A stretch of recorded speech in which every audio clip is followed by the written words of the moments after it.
19절의 말씀입니다. 예레미야서 2장 14절에서 19절의 말씀입니다. 같이 읽겠습니다. 이스라엘이 동이냐 어찌하여 뭐라 그러느냐. 어린 사람이 그를 향하여 부르짖으며 저희를 불러 그의 땅을 황폐하게 하셨으며 그의 성들은 불타서 주님이 오게 되었으며 넉과 다마네스의 자손과 그의 종수를 상하였으니 내 하나님 여호와가 너를 불러 인도할 때 내가 그를 떠나고 이를 자취함이 아니냐.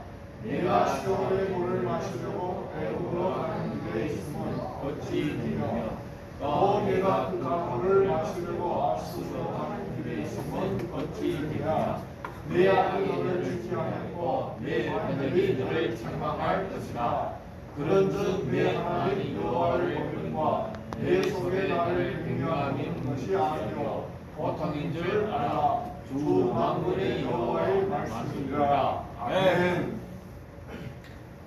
우리 오늘은 하나님을 경외하라 이런 제목으로 말씀 보겠습니다. 하나님을 경외하라.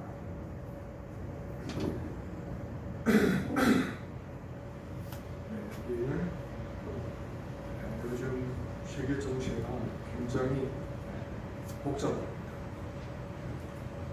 도무지 한치무랍도 보이지 않는 급변하는 이 세상의 물결 속에서 우리가 어디로 가야 될지, 어떻게 살아야 될지에 대해서 고민하지 않을 수가 없는 그런 세대 속에서 우리가 살아가고 있습니다.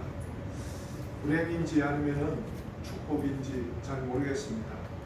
우리 오늘 말씀을 통해서 이런 위기의 시대를 우리가 어떻게 하나님 앞에 바로 서야 되겠는지, 이 위기의 시대를 우리가 신앙으로 어떻게 이겨가야 되겠는지에 대해서 한번 살펴보는 시간을 가지겠습니다.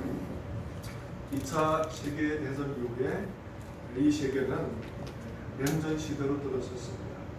미국과 북소련을 중심으로 한 두 강대국이 이 세상의 질서를 만들어 갔습니다. 그런데 이제 모든 나라가 자본주의 시장 경제를 도입하면서 세상은 경제 중심의 이런 강대국으로 성장해 가기 시작했습니다. 그러면서 북소련이 붕괴되는 동시에 미국이 세상의 중심에서 이 세상의 질서를 만들어가는 그런 강대국으로 부각을 했습니다.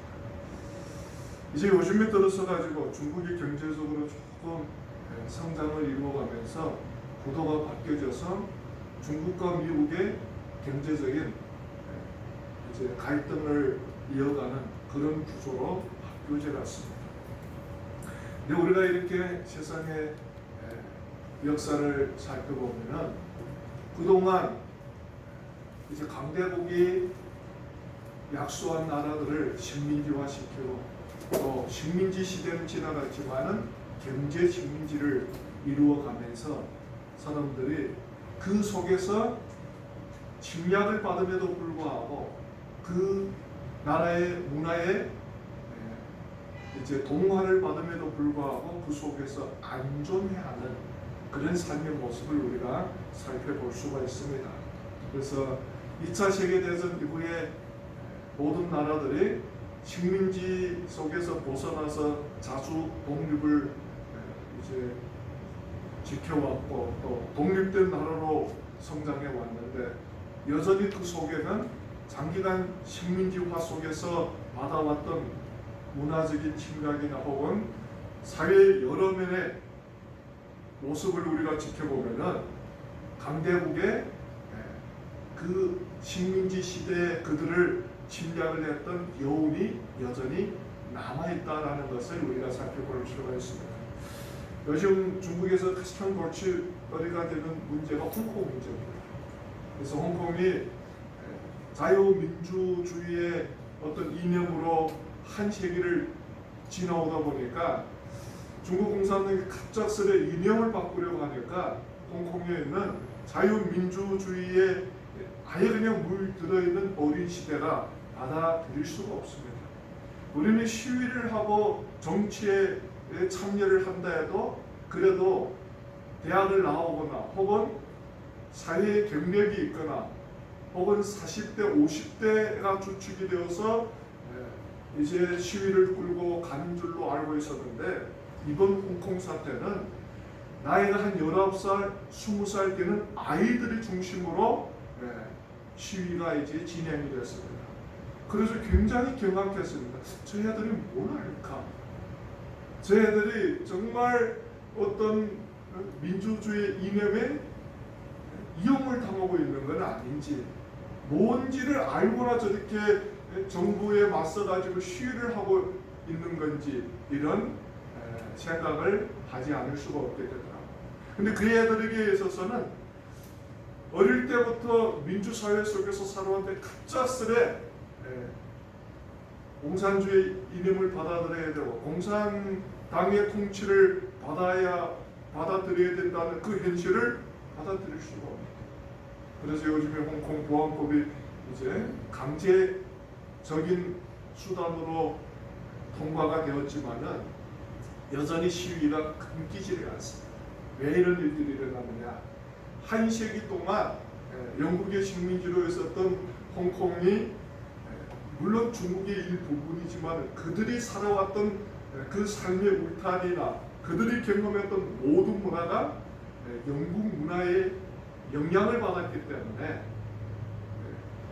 땅덩어리는 중국 땅덩어리이기 때문에 한 세기 이후에 중국으로 반환이 되었지만 사람들의 생각과 모든 삶의 습관이 중국 사람의 모습으로 돌아올 수가 없는 거예요. 그래서 엄청난 충돌이 일어납니다. 무엇이 맞다 틀렸다 우리는 이걸 가지고 판단을 할 수 없습니다. 어떤 삶의 문화권에서 살아왔느냐에 따라서 사람들은 새로운 어떤 문화 속으로 들어가거나 새로운 문화를 받아들이는 데 대해서 엄청난 거부감을 가지고 살아가고 있습니다. 오늘 우리가 하나님을 믿어도 우리는 왜 이 모습이냐? 우리는 하나님에 변화되지 않느냐? 이렇게 우리는 하나님 앞에 회개도 하고 하나님 앞에 정말 스스로의 모습을 한탄하기도 하지만은 어쩌면은 우리가 태어나면서부터 우리의 선택이 아닌 어쩔 수 없이 이미 만들어진 이 세상의 문화를 받아들이며 살아가야 될 우리의 삶의 문제 때문에 그렇습니다. 우리는 하나님의 문화가 아닌 이 세상의 문화 속에서 살아오다가 어느 순간인가 전도를 통해서 혹은 하나님의 일방적인 어떤 개입하심을 통해서 예수를 영접하게 되고 새로운 교회 생활에 이제 인생이 새롭게 시작하게 됩니다. 그런데 삶은 여전히 이 세상이라는 울타리 속에서 이미 익숙해져 온 삶의 방식으로 살아가고 있는데 교회에 와가지고 하나님의 말씀을 듣고 하나님의 말씀으로 살아가려고 그러니까 너무 힘든 겁니다. 바뀌어지지를 않는 거예요. 우리가 바뀌어지기 싫어서 바뀌어지지 않는 게 아니라 이미 세속화된 우리 삶이 하나님의 말씀으로 거듭나고 하나님의 말씀으로 바뀌어지려고 해도 안 되는 겁니다. 그래서 항상 하나님과 이 세상이라는 이 두 가지 삶의 문화 속에서 좌르나 우르나 치우치는 겁니다. 하나님의 말씀이 그래도 내 마음을 뚫고 들어가서 내 마음을 붙잡고 있고 내 마음을 지켜줄 때는 하나님의 말씀으로 살려고 노력을 하는데 하나님의 말씀이 내 마음에 감동을 주지 못하고 하나님의 말씀이 나를 지켜주지 않으면 이 세상에 내 마음이 빼앗겨서 이 세상의 방식대로 살아가게 되는 겁니다. 그게 오늘 우리 살아가는 모습이 아니냐 싶습니다. 오늘 여러분들이 성경에 나오는 이스라엘 백성들의 모습이 그랬습니다. 우리는 여러분들 우리의 신앙의 기준으로서 이스라엘의 하나님 앞에 그렇게 많은 은혜를 받고 어떻게 이렇게 살 수 있느냐? 그들을 무시할 수도 있고 그들을 질책할 수도 있지만 그러나 우리나 이스라엘이나 별반 차이가 없다는 것. 오늘 말씀을 보겠습니다. 14절에 이렇게 시작됩니다. 이스라엘이 종이냐 시종이냐 어찌하여 포로가 되었느냐 이렇게 시작됩니다. 여기서 종이라는 게 무슨 말입니까? 팔려온 사람 이런 말이죠. 시종이라는 거는 팔려온 종과 종이 주인의 배려 때문에 결혼을 해가지고 난 아이가 시종입니다. 결국엔 다 노예란 말입니다. 여기서 이스라엘이 종이냐 시종이냐 어찌하여 포로가 되었느냐 이렇게 선지자가 물어본단 말이에요.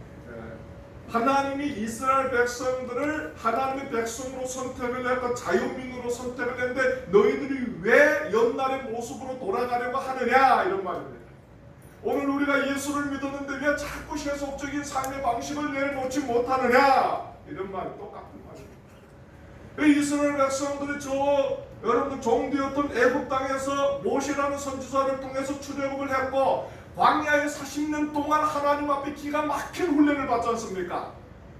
힘듭니다. 얼마나 힘들었겠습니까? 여러분들 내일을 위해서 염려하지 않고 걱정하지 않는 사람이 어디 있겠습니까? 성경은 내일 일을 위하여 염려하지 말라. 한낱 그날의 괴로움은 그날의 족하니라 이렇게 말씀을 해도 내일을 위해서 염려하지 않는 사람은 어디 있어요? 우리는 자고 일어나 눈만 뜨면 어떻게 살겠느냐? 우리 자녀들은 어떻게 해야 되느냐? 내일은 어떻게 해야 되느냐? 이제 나이 먹어가는데 여러분들 쌓아놓은 것도 없고 가진 것도 없이 생각만 해도 운명이 얼마나 기박한지 모릅니다. 그런데 하나님은 뭐라고 합니까? 내일 일을 위해서 염려하지 말라 그러면서 이스라엘 40년 광야 생활 속에서 하나님이 이스라엘과 함께 하심을 보여줍니다.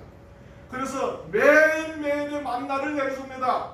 이제 여러분들 하루 동안 만나를 집 믿는 사람이 많이 걷어가지고 창고에 저장을 해놓고서 1년 내내 먹을 수 있는 그런 하나님의 방법을 만드는 게 아니라 하나님은 그때 취해가지고 자기들이 생활에 필요한 것만큼 취하게 만들었습니다.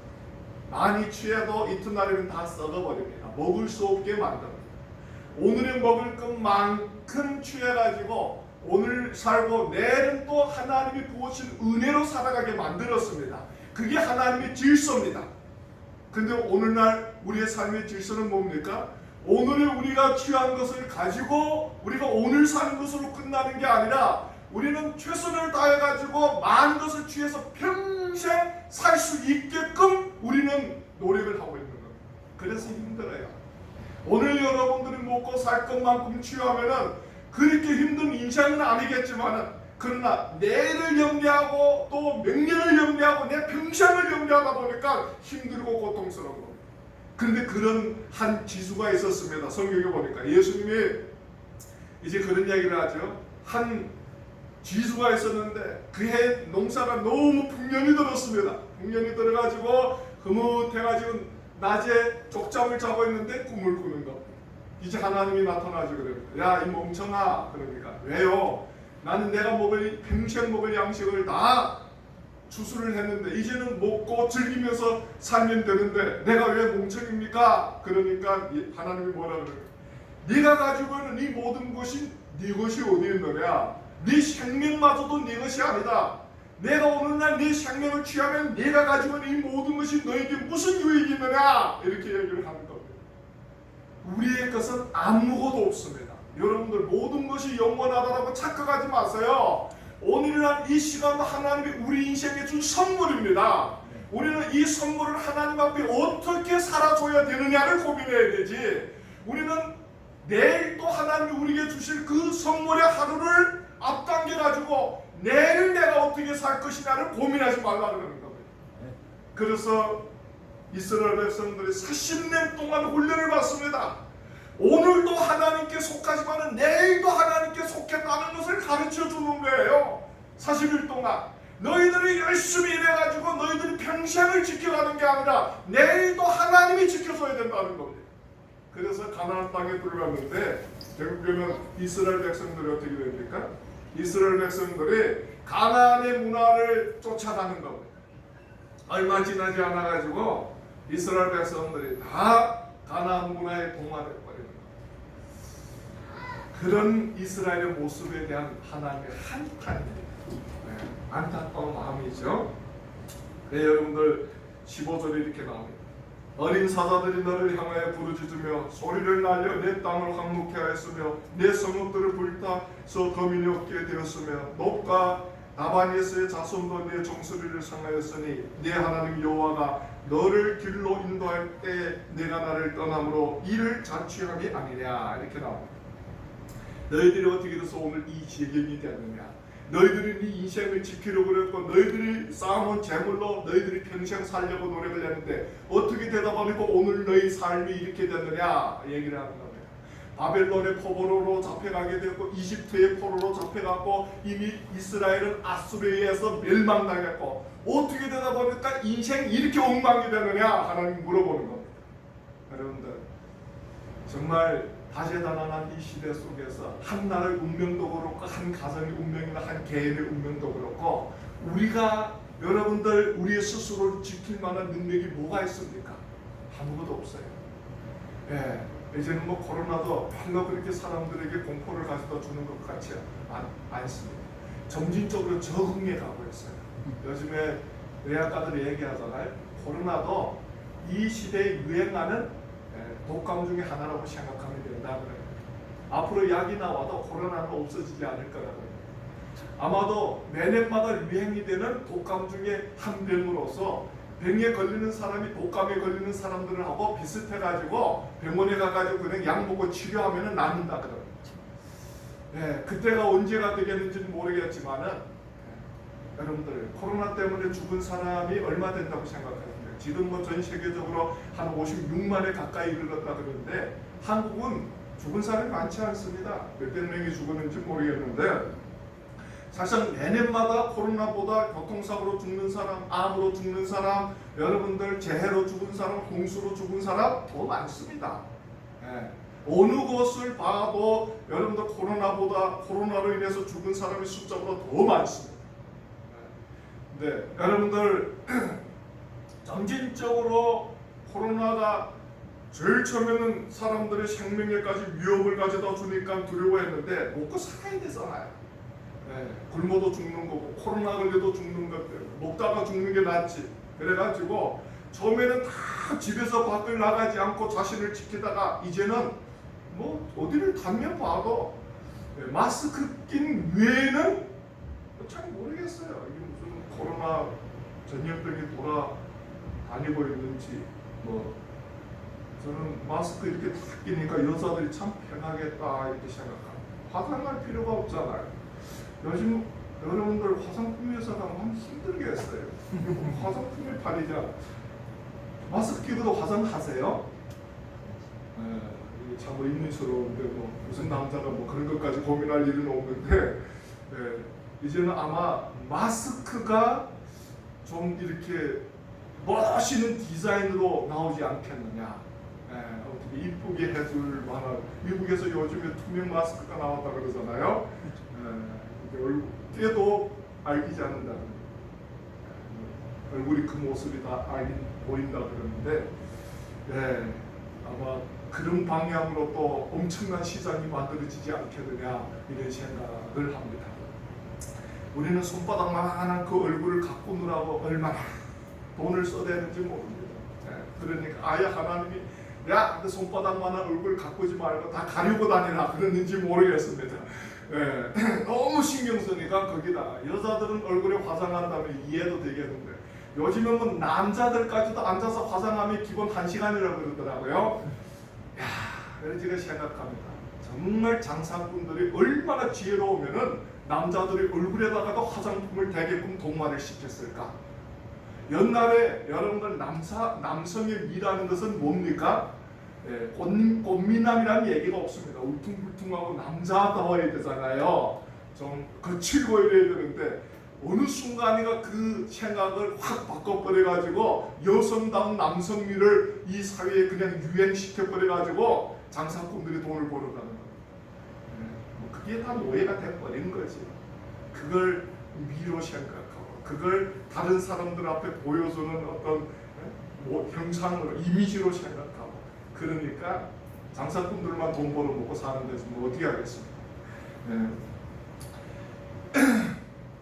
우리가 오늘 이런 엄청난 사회적인 어려움을 겪게 될 수 있었던 것은 왜 이런 문제들을 겪게 되느냐? 그게 17절입니다. 내 하나님 여호와가 너를 길로 인도할 때 네가 나를 떠남으로 이를 자취함이 아니냐 이 말입니다. 17절에 내가 나를 떠났기 때문에 이렇게 됐다는 겁니다. 간단합니다. 이스라엘이 강대국 속에서 이집트나 아수르나 바벨론이나 이 강대국 속에서 마냥 여러분들 어려움을 당하고 속국이 되고 포로로 잡혀가고 조공을 들이고 언제 한번 편한 날이 없었습니다. 어쩌면 우리 민족사하고 비슷하지 않나 싶습니다. 강대국 속에 끼어가지고 중국에 엄청난 어려움을 받다가 일본에 엄청난 어려움을 받다가 요즘에 미국의 경제적인 어떤 규제 속에서 살아가고 있고 너무 힘들잖아요. 약소국이다 보니까 어쩔 수 없어. 강대국의 눈치를 보지 않으면은 이 나라의 운명에 직접적인 영향을 주기 때문에 항상 강대국 속에서 지혜롭게 살기 위해서 최선을 하는데 그래도 역부족입니다. 인간의 욕망이 끝이 없기 때문에 어떻게 다 약소국가들을 눌러가지고 자기들이 이익을 챙겨가려고 하니까 약소국가들은 너무 힘든 겁니다. 그런데 하나님은 이런 이스라엘을 보고 뭐라 그러니까?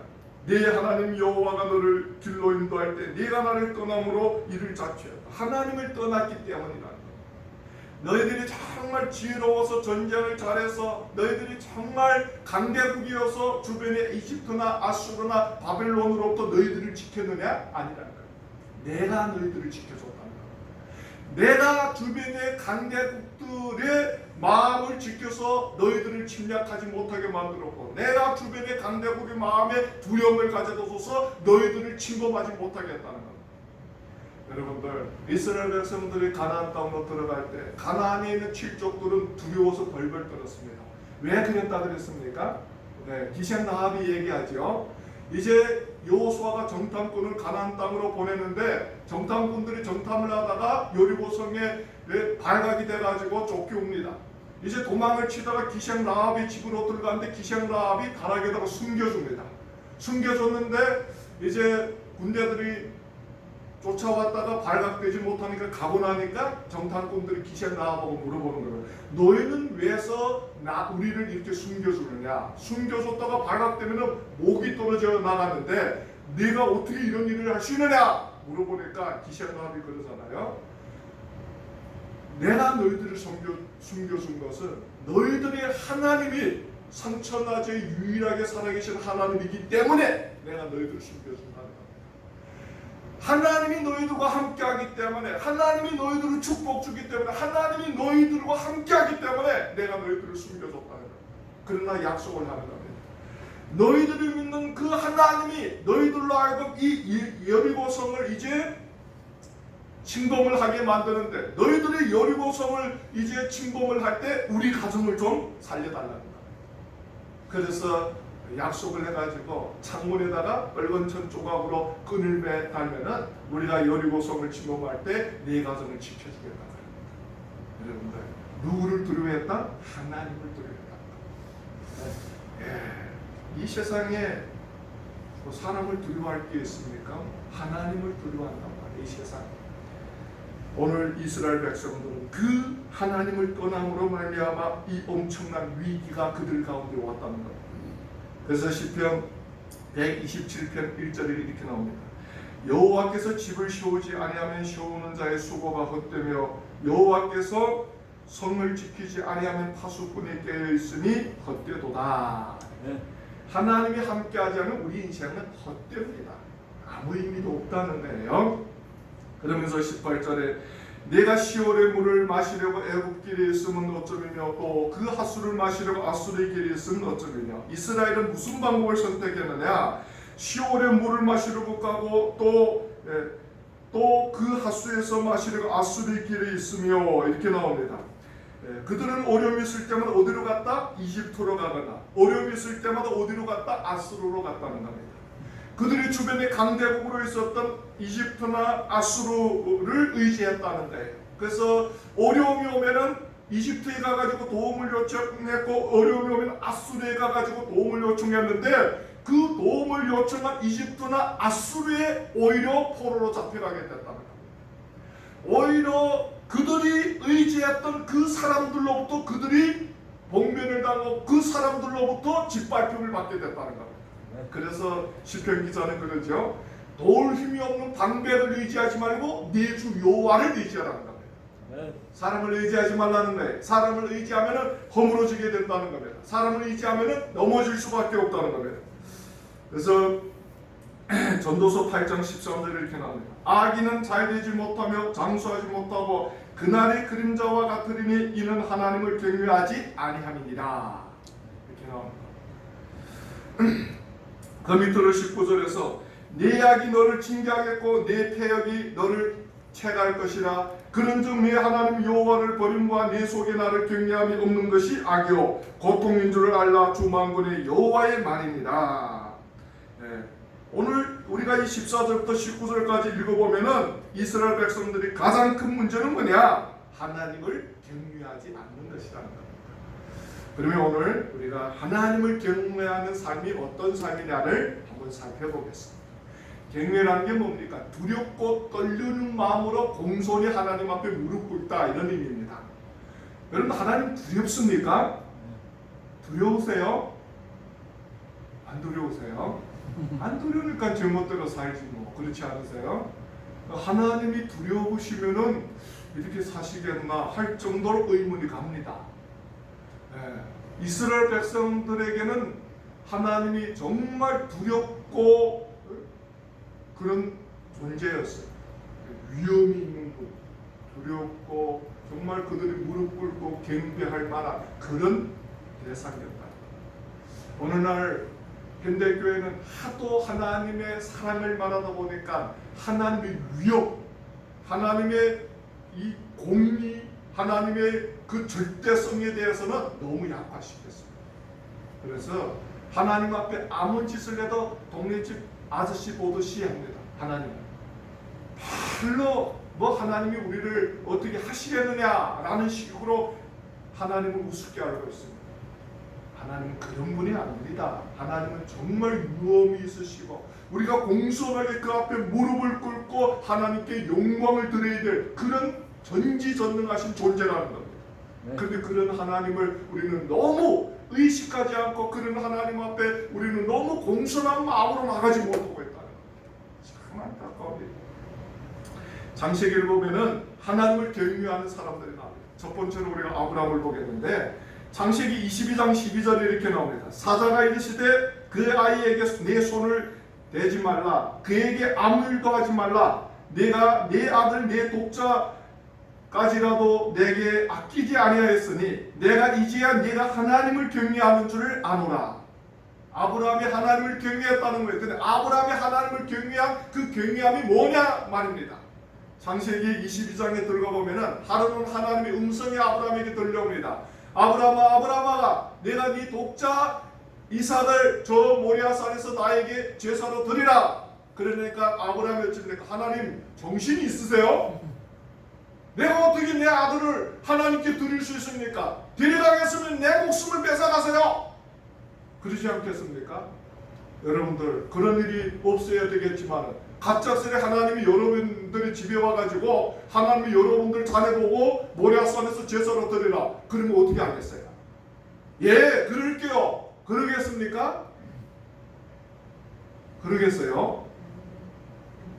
아니요, 하면 큰일 나요. 네, 싫어도 그때는 아멘 해야 됩니다. 네.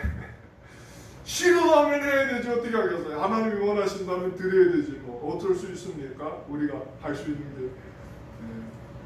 아브라함은 두 말 하지 않았어요. 성경에 뭐라고 했는지는 모르겠지만 성경에는 아브라함이 이튿날 잠에서 일어나서 아들 이삭을 데리고 모리아산으로 갔다는 겁니다. 참 놀라운 일입니다.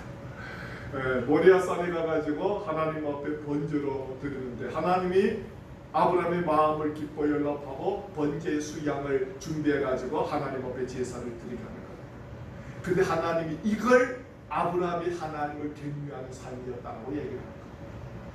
한국적인 분위기에서 보면은 첫째는 공부를 잘하니까 적어도 검사 정도 시켜야 돼요. 둘째도 그래도 공부 잘하니까 의사 정도 이제 시켜야 돼요. 셋째는 너무 말 안 듣고 공부 못하니까 목사 시켜야 되는 거. 그런데 부모들이 보기에는 첫째는 공부 잘해서 검사가 되니까 앞으로 늙어도 저 인간 바라보며 살아야 되겠다 생각했는데 이게 뭐 장가가든 뭐하는 별 볼 일이 없고, 이게 둘째는 이사 돼가지고 돈 많이 버니까 아이고 늙음하게 소비돈 걱정이 없겠다 했는데 그놈도 그게고, 셋째 목사인데 비실비실해가지고 목회를 하는데 그 인간이 그래도 인간답게 부모를 모시는 거예요. 왜 그러느냐? 인간이 얼마나 똑똑하냐, 인간이 얼마나 지혜로우냐 중요하지 않습니다. 우리의 마음이 얼마나 주님을 닮았느냐가 중요합니다. 우리의 마음이 주님의 마음을 닮지 않는다면 아무리 똑똑하고 아무리 능력이 있으면 뭐 하겠습니까? 아무 쓸데 없습니다. 그거 하나님은 성경에서 얼마나 똑똑한 사람도 얼마나 능력 있는 사람들을 말하지 않습니다. 얼마나 주님의 마음을 닮는 사람을 찾고 있는 겁니다. 그래서 성경에 나온 다윗은 어떻습니까? 하나님의 마음에 합한 자였다라고 얘기합니다. 네. 정말 여러분들의 부부지간에도 그렇고 부모자녀지간에도 그렇고 신앙이 모든 걸 결정합니다. 그 신앙 외에는 기대하지 마세요. 정말 아내가 가정 생활을 잘하기를 기대하면 정말 믿음 좋게, 남편이 정말 올바로 사교를 하면 믿음 좋은 남편이 되게 만들어요. 여러분 부모 자식도 정말 가정이 행복하기로 하면 믿음 좋은 가정을 만들면 됩니다. 그러면 행복해집니다. 근데 하나님의 마음이 떠나가면은 인간은 이 마음속에 본질적으로 죄성이 있기 때문에 인간은 이기적이 되어버립니다. 인간은 여러분들 하나님의 마음이 떠나면은 자기밖에 모릅니다. 하나님의 마음이 우리에게 들어와야 하나님의 사랑을 전할 수 있고 하나님의 마음으로 겸손해질 수 있고 섬길 수 있고 낮아질 수 있는 겁니다. 아브라함이 모리아산에서 이삭을 하나님 앞에 드리는데 하나님이 내가 이제야 네가 하나님을 경외하는 줄을 아노니 이렇게 얘기를 합니다. 참 하나님을 경외한다는 게 어렵지요. 얼마나 어렵습니까? 정말 우리가 입으로는 하나님을 경외한다라고 습관처럼 자꾸 고백을 하는데 도대체 정말 경외하는 건 맞으세요? 그 다음 여러분들 창세기 42장 18절에 보면은 요셉이라는 사람이 나오는데, 사흘 만에 요셉이 그들에게 이르되 나는 하나님을 경외하노니 너희는 이같이 하여 생명을 보존하라. 이게 어떤 사건이냐 하면은 요셉을 저 애굽의 노예 상인들에게 팔아먹던 형들이 가나안에 기근이 들어서 애굽으로 양식을 구하러 왔습니다. 근데 그 양식을 총괄했던 사람이 누굽니까? 요셉이었단 말이에요. 이제 형들이 양식을 구하러 왔는데 저 가나안 땅에서 어떤 형제 여러 명이 양식 구하러 왔다니까 늘상 고향 가정을 마음에 품고 살던 요셉이 자기의 지역에 자기 동네 사람들이 왔다 그러니까 얼마나 이 마음이 벅차겠습니까? 그 그리운 고향적이 있잖아요. 제가 전에 중국 해남도에 우리가 교회를 개척하느라고 사역자 여러 명이 해남도로 갔습니다. 그런데 그 해남도의 시장에서 여자분을 한 분 만났는데 우리가 이렇게 길을 가면서 얘기가 우리 말로 말을 하는 거예요. 교제를 하는데 자매니 가득만 우리를 이렇게 지켜보는 겁니다. 그러면서 와가지고 뭐뭐 거르는 겁니다. 근데 그분이 이제 동북에서 조선족이었던 거예요. 동북에서 살다가 해남도로 온 지 이제 아마 한 20년이 되나 봐요. 오래되었는데 말을 그동안 안 하다 보니까 말을 다 잃어먹은 겁니다. 그게는 조선족이 사는 게 없지 않습니까? 근데 우리가 우리말을 하니까 얼마나 이렇게 친근하게 느껴지겠어요. 그래서 다가와가지고 뭐라고 얘기했으면 좋겠는데 말이 안 나와가지고 우리를 이렇게 쳐다보는 겁니다. 그래서 길을 가다가 어떤 여자가 우리를 지켜보니까 목회자들도 이상하잖아요. 무슨 저 여자가 우리를 꼬시려고 저러나 그렇게 생각할 수 있잖아요. 그 당시에 해남도는 온통 큰 길가에 그런 여자들이 길을 쓸고 다녔으니까. 그래서 이제 중국말로 물어보니까 자기도 조선족인데 길을 가다가 자기가 여기 와가지고 한 20년 가까이 살면서 처음으로 우리말을 들어본다는 겁니다. 우리말을 들으니까 막 눈물이 난다는 겁니다. 그래서 이제 만나서 이렇게 얘기를 하는데 참 너무 정말 반갑더라고요. 정말 우리가 살던 고향을 떠나가지고 외딴 곳에 가가지고 한 민족, 한 언어, 이걸 만난다는 게 정말 친인을 만난 것보다도 더 기쁩니다. 그 여러분들 요셉이 저 가나안 땅 자기가 살던 고향에서 사람들이 왔다 그러니까 딱 가보니까 자기들이 행제인 겁니다. 근데 그 행제들이 어떤 행제입니까? 원수잖아요. 세상에 악하면 그거보다 악한 일이 어디 있습니까? 자기 동생을 죽이려 했던 형들. 예. 물론 죽이지는 않았지만 애굽 상인에게 팔아먹었던 그 형들. 용서해 줄 수 있어요, 여러분들?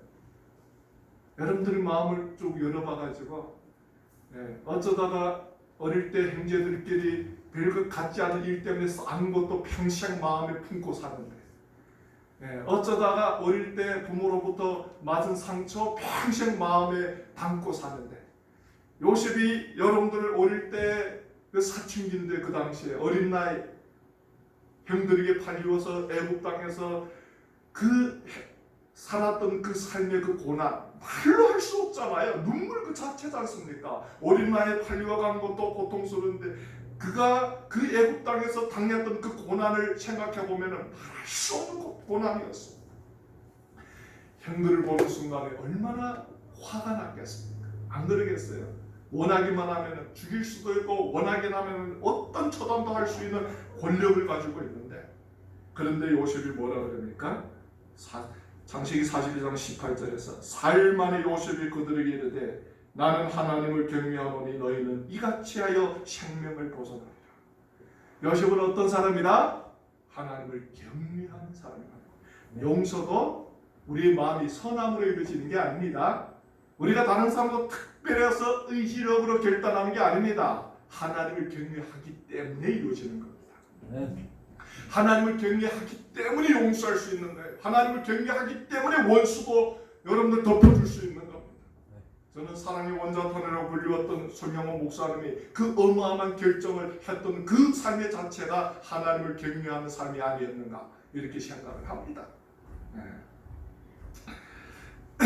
사도행전 여러분 신약에 보면은 한 사람이 나옵니다. 고넬료라는 사람이 나옵니다. 사도행전 10장 2절에 나오는데 그가 경건하여 온 집과 더불어 하나님을 경외하며 백성을 많이 구제하고 하나님께 항상 기도하더라. 고넬료라는 사람이 있었는데 항상 하나님을 경외했는데 그의 경외함은 어디에서 드러났다? 약한 자를 돌봤다는 겁니다. 나의 삶에 무언가를 자꾸 쌓아가려고 살아간 게 아니라 하나님이 나에게 준 것이 지극히 작을지라도 어떻게 나누며 살겠느냐를 고민했다는 겁니다. 오늘 우리 삶의 가장 큰 문제는 뭔지 알아요? 자꾸 쌓아가려고 하는 겁니다. 그래 우리가 불행해지는 겁니다. 그런데 어느 날인가부터 마음을 한번 바꿔가지고 하나님이 나에게 준 삶, 물질, 능력, 지혜 하나님을 위해서 내가 어떻게 쓰겠느냐를 한번 고민해보세요. 그때부터 여러분들 인생이 행복해지기 시작합니다. 그때부터 하나님이 여러분들 인생에 개입하셔서 여러분들 인생을 책임져주고 축복해줍니다. 그게 성경입니다. 우리는 우리 인생을 우리 스스로 지키려고 하고 내가 노력해서 내 삶을 부유롭게 만들려고 생각합니다. 안 돼요. 왜 안 된지 아세요? 성경은 만복의 근원은 하나님이라고 했습니다. 하나님의 하늘에 복의 문을 열고 우리에게 복을 내려주지 않으면 복 받을 자가 없다고 했습니다. 잠언서 1장 7절에 여호와를 경외하는 것이 지식의 근본이거늘 미련하는 자는 지혜와 훈계를 멸시하느니라. 14장 27절에 여호와를 경외하는 것이 생명의 셈이니 사망의 그물에서 벗어나게 하느니라. 하나님을 하나님을 경외한다는 것이 어떤 삶을 살아야 되는지를 우리가 분명히 안다면 오늘도 만에 하나님을 앞에 나가서 우리의 부족한 것 때문에 주여 주시옵소서 부르짖기보다는 하나님이 이미 내 인생에 부어주신 하나님의 은혜를 어떻게 주님 앞에 나눌까를 고민해 바라는 겁니다. 그럴 때 내가 너에게 더하여 주리라. 그게 주님이 우리를 향한 약속이라는 겁니다. 기도하겠습니다.